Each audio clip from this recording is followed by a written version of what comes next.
All right, what's up guys? Anthony here, Special Analysis. Welcome to the video. I want to kind of take a dive here into the S&P 500. This is the continuous futures contract. This is a daily chart, and what you're seeing is year-to-date 2024. Some of this may appear overwhelming to some of you, but for somebody who's fluent in understanding ascending and descending support and resistance, every single line on this chart has a great deal of meaning to it. So where are we currently? Where have we been? And where are we going next, right? That's what everybody wants to know.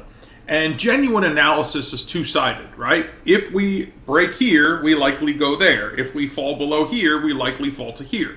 So I want to talk about both the up and down side here, what my expectations are, without getting too crazy into an overwhelming depth of analysis here. But let's talk about the top, okay?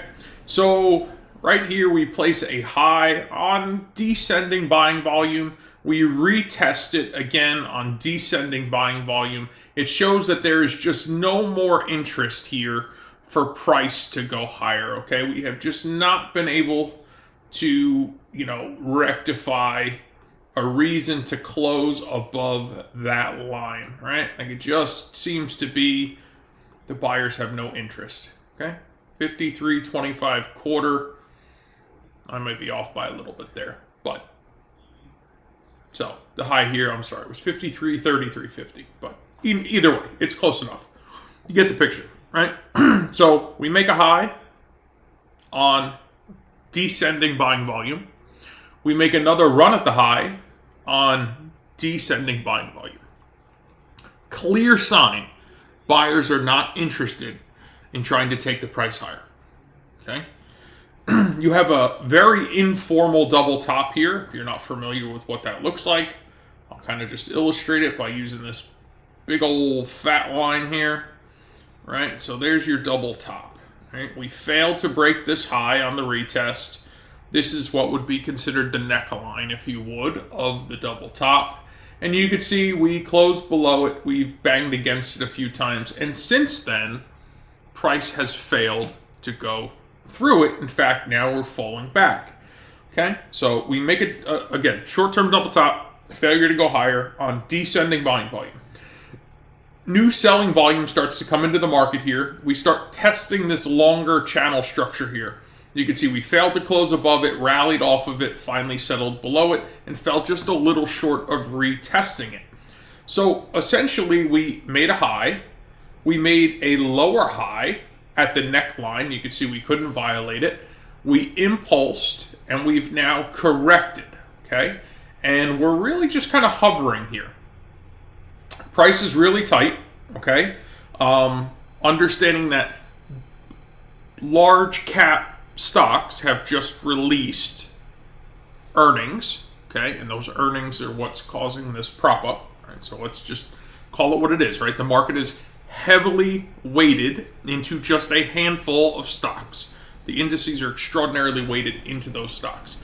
So we're now placing on the short term higher lows and higher highs. In the bigger picture, Friday's close failed to settle above the descending highs off of the failed top, okay? The top that failed to go any higher. So here's your short-term double top. I'm going to remove these lines just to generate a little more clarity here.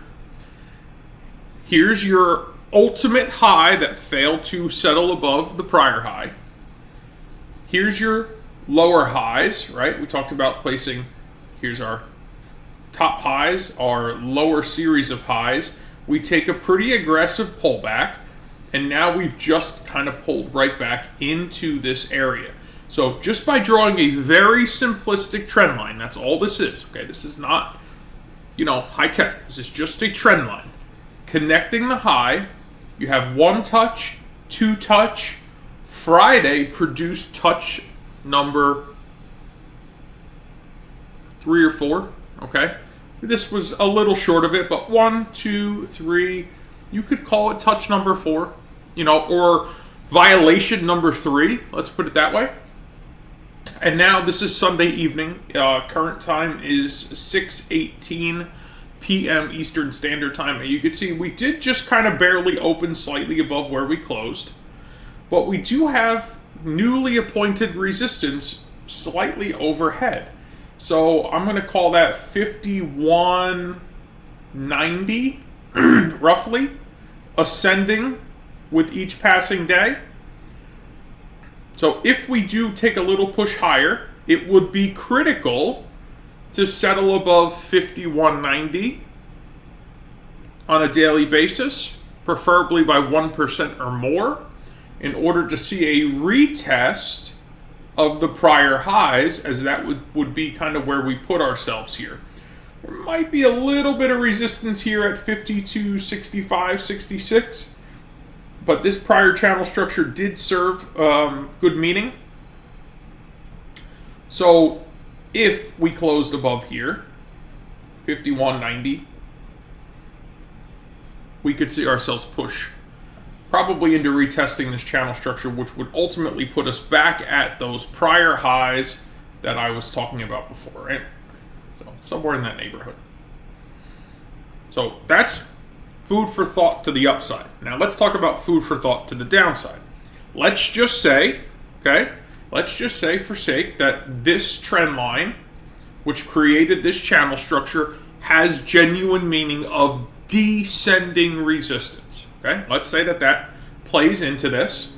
Let's say that yes, we open above it, but we fail to close above 5190 and we start settling back below. Okay? So settling back below would put us here to 5100 round.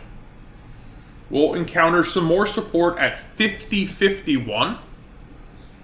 And that'll range down to about 50.35 based on this kind of convergence of channel structures. But if we flush 50.35, prior lows at 49.65, and the channel structure that continues to descend with each passing day puts us down here roughly at 48.90.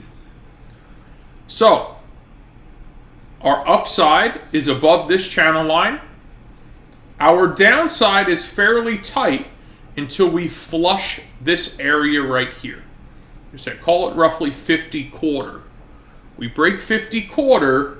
We got the prior low, 49.65, and then 48.80 roughly. And this is descending with each passing day. So that's where price action stands at the moment, okay? And this is based on a daily chart. This could be wound out to a weekly chart, monthly chart, so on and so forth. Some of this will be unidentifiable on a higher time frame chart, okay? So just keeping that in perspective. For the S&P, or the market broadly to rally, we need to settle above 5190, 5192, 93, and again, that ascends with each passing day. So that would put us on pace to retesting the all-time highs. If that doesn't happen,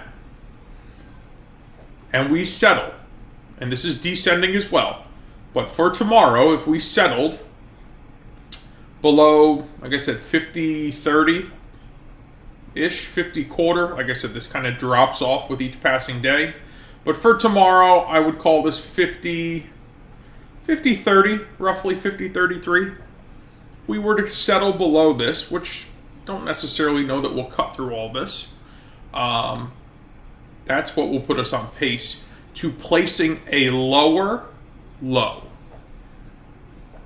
Okay, so above this channel, retest of the all-time highs, potentially beyond. Okay, below this channel,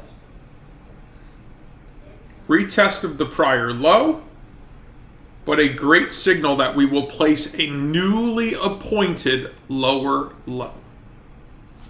So, hope it helps. Want to share this insight with you, give you the things that I'm looking at. If I could be of any assistance, feel free to leave a comment below. Be more than happy to respond. If you have questions, please send me an email. Otherwise, if you're interested in trading alongside me, there's some links below there as well. God bless, guys. I'll see you in the next video.